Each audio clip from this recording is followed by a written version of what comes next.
കാണിക്കുന്നത് രണ്ടില് ഒന്നും മനസ്സില് വരികയാണ്. എല്ലാം ഓടി വരികയാണ്.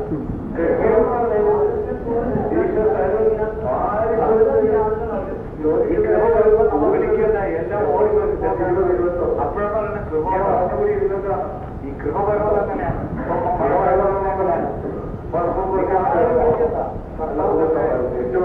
അതാണ് കൃപ. ആ പറയാൻ പറ്റുമോ? അതാണ് ആദ്യമായിട്ട് അതുകൊണ്ടാണ് കൃപ നഷ്ടപ്പെടുത്തി കളയട്ടെ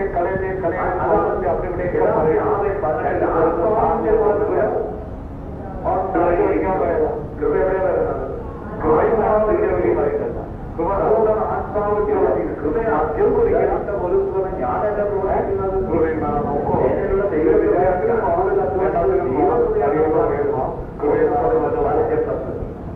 ഓക്കെ അല്ലേ? അതിനാണെങ്കിലും കൽപ്പന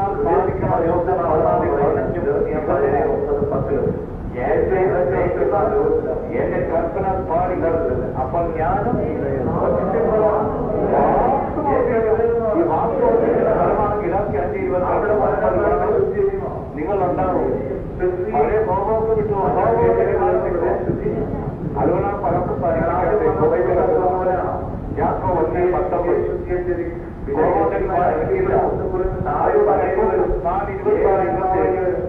കോപിക്കാം. കേൾക്കും.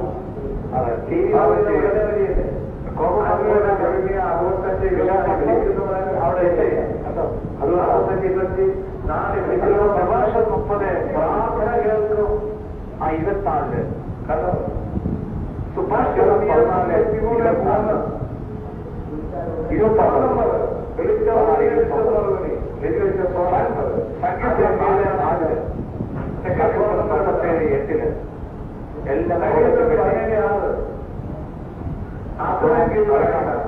കോമുണ്ടെങ്കിൽ ഭജനം കിട്ടാക്കളെ കേട്ടവനല്ല അപ്പം കൊണ്ടുപോയി 11:9 ലൂക്കാണ്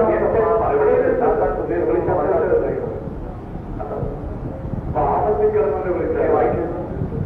യോഹന്നാൻ 9:31 പാപികളുടെ കാലത്തിനെ കേൾക്കും. പാപിയാപിച്ചില്ല കേൾക്കുമോ? കേൾക്കില്ല. പാപികളുടെ കേൾക്കില്ല. ഈശോ വചനം ഞാൻ കൊണ്ടുവന്നിരിക്കും. എല്ലാം ശ്രദ്ധിച്ചിരിക്കും. അതേസമയത്ത് 400 വയസ്സ് കൊടുക്കാതെ 10 ഇപ്പൊ വചനം ഞാൻ എന്തെങ്കിലും കുറച്ച് ഒരു പെപ്പ് കുടിച്ചിട്ടും വന്ന വിഭാവനം കിട്ടും. ഇപ്പൊ മനസ്സിലാകുന്നുണ്ടോ? വചനമല്ല മറ്റവനായിരിക്കും വരണം.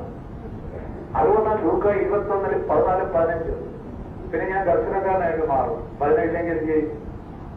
നിങ്ങളുടെ ദർശനമൊക്കെ പറയും. അപ്പൊ നിങ്ങളെല്ലാവരും ആകർഷിച്ചത്. അപ്പൊ കൊണ്ട് ഞങ്ങളെ പ്രവർത്തിച്ചടിക്കും. ഇതുകൊണ്ടാണ് ജെറമിയ 5 20-31 വചനം. വചനമില്ലെങ്കിൽ നിങ്ങൾ എന്താന്ന് പറയാമോ? വചനത്തിൽ പറ. അപ്പൊ മനസ്സിലായോ? വചനമില്ലെങ്കിൽ ആരാണ്? ജെറമിയ 5:13 കാറ്റാണ്. വചനമില്ലെങ്കിൽ കാറ്റാണ്. ഒന്നിനും കൊള്ളിയല്ല. പേരെന്ന് പറയുന്നത്. പിന്നെ ആ വചനമില്ലാതെ ദർശനക്കാരനായിട്ട് വന്നാലോ? ജെറമിയ 14:14 വരികയാണ്. കവടനാണ്. ഇതൊക്കെ നിങ്ങൾ കണ്ടുപിടിക്കാത്ത കൃപ നിങ്ങൾക്ക് ഉണ്ടാവും. അതുകൊണ്ടാണ് ഹബക്കൂക്ക് 2-4 വനത്തില് നീതിമാനായി വരുമ്പോഴാണ് കർത്താവ് ദർശനങ്ങൾ എല്ലാം തരുന്ന വെളിപാടുകളല്ല. അതിന് കാത്തിരിക്കണം. വിശുദ്ധരെല്ലാം എത്രയോ കൊല്ലങ്ങളാണ് കാത്തിരുന്നത്. കണ്ടോ? കാത്തിരിക്കണം. ഔഷധപ്പുണ്യാണെന്ന പോലെയൊക്കെ ആകുമ്പോൾ ആ നീതിമാനായിട്ട് വരുമ്പോഴാണ് ദർശനങ്ങളും വെളിപാടുകളും ശക്തമായി വരുന്നത്. ഇതുകൊണ്ടാണ് 2 കൊരിന്ത്യർ 12:1-4 വനത്തില് വിശുദ്ധ പൗലോസ് പറഞ്ഞത് വെളിപാടും ദർശനങ്ങളെല്ലാം പൗലോസിനെല്ലാം കിട്ടുന്നത്. അത് കിട്ടുമ്പോഴാണ് അവർ ഓരോ കൃപകൾ പറയുന്നത്. 1 കൊരിന്ത്യർ 14:22-25 വനത്തില് കൃപയെ പറയാനുള്ള കൃപ. ആ ഈശോ പറഞ്ഞില്ലേ ആ സമരിയക്കാരി സ്ത്രീയോട്, നിനക്ക് 5 ഭർത്താക്കന്മാരെ ഉണ്ടായിരുന്നു, ഇപ്പോഴുള്ളത് എന്റെ ഭർത്താവല്ല. ഇത് ദൈവീയ ജ്ഞാനത്തിലാണ്. കൊളോസ്യർ 2:3-4 വാക്യത്തിൽ പറയുന്ന 9-ാം വാക്യത്തിൽ ജീസസ് തന്നെയാണ് ദൈവം. യോഹന്നാൻ 1:18. അതുകൊണ്ടാണ് വിശുദ്ധ പൗലോസ് 1 കൊറിന്തോസ് 1:23-24 ദൈവത്തിന്റെ സകലതിനെ ജീസസിൽ അടങ്ങിയിരിക്കുന്നു.